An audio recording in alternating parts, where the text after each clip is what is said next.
Hi guys, so today we're going to go over parametric equations and sketching them when the steps to eliminating the parameter don't actually give us a function that is easily graphed like a linear function or a parabola.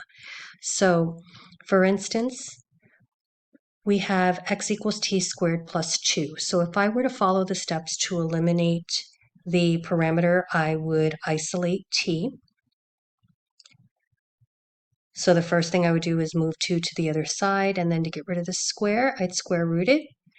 And then from there, I would take the value of t, which is that square root of x minus 2, and replace it into the y function.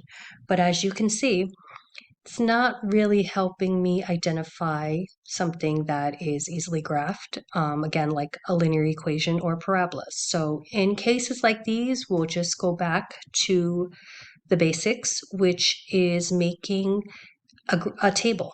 In this case, since we have our third variable, the parameter, we're going to make a txy table. So we're going to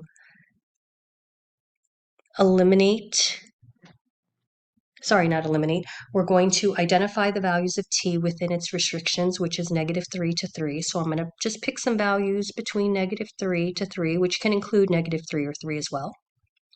And I'm going to substitute the value into the x and y equations. So when t is -3, I'm going to replace that t with -3 squared plus 2, giving us 9 plus 2, which is 11 for the x value.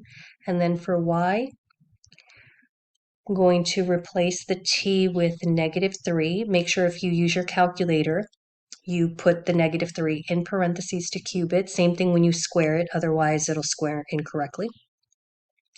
And that'll give me -27 plus 12, which would be 15.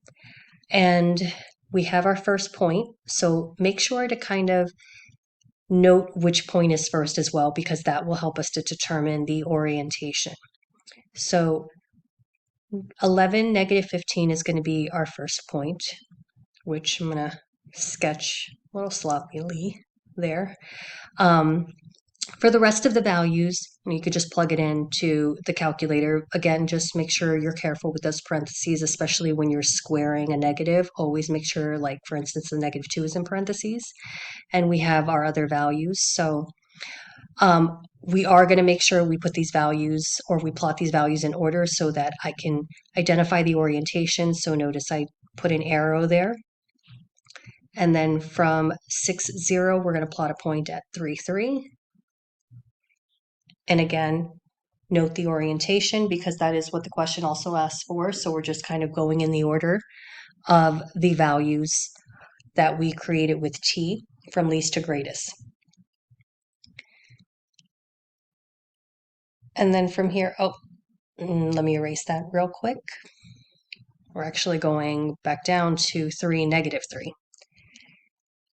before we move to 6, 0 again.